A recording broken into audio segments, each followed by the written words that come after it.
नेहा, आप जैसे अभी फाउंडेशन के क्लास में बैठे हैं, नेहा तब फाउंडेशन की क्लास में होती थी और हम लोग साथ पढ़ाते थे, मैं, गुप्ता सर और बाकी के भी टीचर्स मिलके. Neha from since the beginnings was very special for us, for my family, for my wife. और हम एक दूसरे के घर में आया जाया करते थे. मैं कॉर्पोरेट में चला गया ऑलमोस्ट, देन यूएस चला गया, लेकिन वहां के आने के बाद भी हमारी दोस्ती आज तक भी ऐसी ही रही. सो मैं नेहा से बोलूंगा कि एक अपनी थोड़ी जर्नी बताएं कि बच्चों को हेल्प करके, आपको हेल्प करके, जिस प्रॉब्लम से वो गई हुई हैं, वो किस तरह से आप में से कई लोग के लिए नेहा मैम रोल मॉडल होगी. यस और नो? सो रोल मॉडल कैसे हो सकता है? 2 मिनट, उसके बाद हम आगे बढ़ेंगे. 1 मिनट. हाँ नेहा मैम, आपके लिए.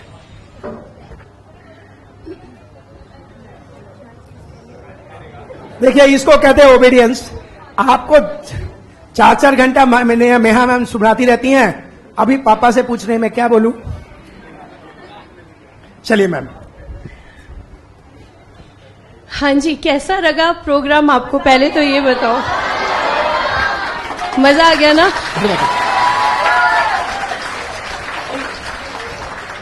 तो हाउस द जोश.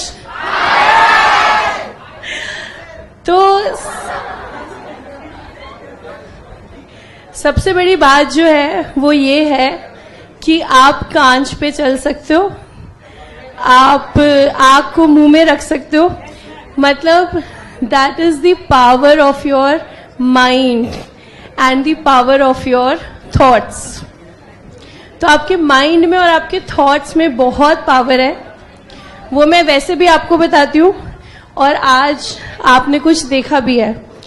और थोड़ा सा, क्योंकि हम जर्नी की बात कर रहे हैं और हम लोग क्या करने वाले हैं, क्या एम है हमारा, चार्टर्ड अकाउंटेंसी, सीए जर्नी जो है वो आसान है कि मुश्किल है? आसान है कि मुश्किल है? तो देखो, जब मैं सीए इंटर में थी ना, जब मैं सीए इंटर में थी तो मैंने दोनों ग्रुप्स इकट्ठे दिए थे और 9 मंथ्स में दिए थे. कितने मंथ्स में? 9 मंथ्स में. 9 मंथ्स में दोनों ग्रुप, अगर आप मतलब सोच रहे हो तो आप पूरे खतरों के खिलाड़ी हो, क्योंकि अदरवाइज होता है कि आप 15 मंथ्स में दो. लेकिन 9 मंथ्स में देने का मतलब है, जैसे आप लोग कहते हो ना मैम टाइम तो मिलता नहीं है सेल्फ स्टडी का, हम क्या क्या करें. 9 मंथ्स में जब मैंने दोनों ग्रुप दिए थे तो क्या स्केड्यूल रहता था. देखो, सुबह की हम लेते थे फर्स्ट मेट्रो. हमारे टाइम पे फर्स्ट मेट्रो होती थी 6 बजे की, तो हम लेते थे फर्स्ट मेट्रो 6 बजे की और लास्ट मेट्रो लेते थे 9:30 बजे की. और सारा दिन सुबह से शाम तक कहाँ होते थे? खैर मैम हमें क्या पता, क्लासेस में. सीए वाले बच्चे कहाँ होंगे? क्लासेस में.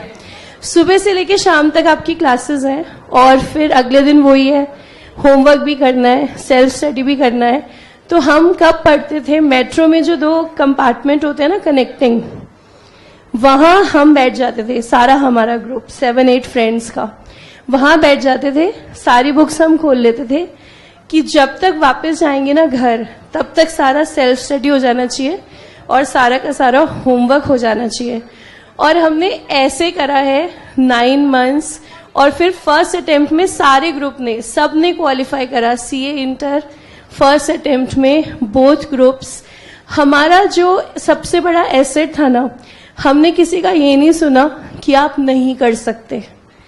जो भी हमारे आसपास और लोग बोलते थे, अरे नहीं हो सकता, 30 मार्क होते हैं जो ये काम करते हैं, ऐसे नहीं हो सकता, तुम्हें दोनों ग्रुप्स देने हैं तो तुम 15 मंथ्स में दो, 9 मंथ्स में कौन देता है, इतना हेक्टिक स्केड्यूल है. हमने किसी का सुना नहीं. हाँ, इंक्लूडिंग सीएस इंटर. मैंने सीएस इंटर भी साथ में दिया था. उस समय नवंबर में सीए इंटर था और दिसंबर में सीएस इंटर था. वो भी मैंने दोनों ग्रुप्स दिए थे और इकट्ठे मैंने क्वालिफाई किए थे दोनों फर्स्ट अटेम्प्ट में. मैं आपको इसके पीछे 2 बड़े कारण बता रही हूँ. पहला, हमने किसी का ये नहीं सुना कि आप नहीं कर सकते. मैंने किसी का नहीं सुना. जब सब लोग बोलते थे नहीं कर सकते, मैंने ग्रेजुअली सबसे बात करनी बंद कर दी। मैंने कहा मुझे अपने आसपास वो नहीं चाहिए जो ये बोले कि आप नहीं कर सकते। दूसरा, करने में बिजी रहो यार, रिजल्ट का मत सोचो। रिजल्ट का सोच के मर जाओगे, रहने दो, उसमें एनर्जी मत लगाओ। कोई मुझे कहता था क्वालिफाई नहीं होगा, मैं कहती थी कोई बात नहीं, लेकिन जिस दिन रिजल्ट आएगा उस दिन मुझे ये नहीं कहना काश मैंने और पढ़ा होता। ये मेरा पक्का है कि जिस दिन रिजल्ट आएगा, जो भी आए, मेरा दिल ये बोलेगा मैंने अपनी जान लगाई थी, अब जो भी हुआ हुआ। तो इसलिए यार रिजल्ट का मत सोचो, लग जाओ। जब तुम अपनी जान लगाओगे ना, तो रिजल्ट जो मर्जी आए, तुम देख लेना तुम्हारे चेहरे पे मुस्कान होगी कि तुमने अपना 100% डाला था। तो मैं तो बस 2 ही बातें बोलूंगी, किसी की मत सुनो जो तुम्हें बोले नहीं कर सकते। और मैं सच बात बता रही हूं, ये दुनिया तुम्हें सिर्फ और सिर्फ डाउन करेगी। डोंट एक्सपेक्ट कि कोई तुम्हें अप करेगा, तुम खुद अपने सपोर्ट हो। किसी की मत सुनो कि तुम नहीं कर सकते, अपने कान बंद कर लो। और दूसरा, रिजल्ट के बारे में मत सोचो, सारी एनर्जी किस में लगाओ, अपने एफर्ट में लगाओ।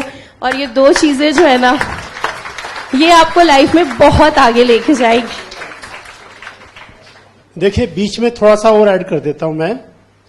She was in 10th class in Sachdeva school and one day she told मी कि हमारे स्कूल के अंदर स्पीच कंपटीशन है, डिबेट टाइप है, और उसमें मैं पार्टिसिपेट करूंगी। तो मैंने कहा कर लो भाई। तो बाद में शी केम बैक कि उसमें एक पर्टिकुलर एरिया के सारे स्कूल का कंपटीशन था and she said I stood first in my speech. और स्पीच थी यूनाइटेड नेशन की तरफ से एक डे सेलिब्रेट होता है, that is world food day. 1 day celebrated by United nation, वो प्रोग्राम यूनाइटेड नेशन का था, वर्ल्ड फूड डे। उसमें एग्रीकल्चर पर फूड को लेकर, तो वो फूड कहीं आप आजकल भी सुनते होंगे तो वो उस पर स्पीच थी। तो आई वॉज जस्ट सरप्राइज कि इतने सारे स्कूलों में फर्स्ट प्राइज। उसके बाद उसने कहा इस एरिया में जो फर्स्ट आए, उस एरिया में जो फर्स्ट आए, उनके बीच में कंपटीशन है, and she came back, got the first prize. I was so happy. And then finally she came, पूरे दिल्ली के अंदर got the first prize. And then she told me United Nations ने मुझे विज्ञान भवन में बुलाया है, और विज्ञान भवन में सारे मिनिस्टर्स और यूनाइटेड नेशन के ऑफिसर्स होंगे, उनके सामने वो स्पीच दी जाएगी। और वहां से जो ट्रॉफी मिली, जितना इसका साइज है उससे बड़ी ट्रॉफी थी।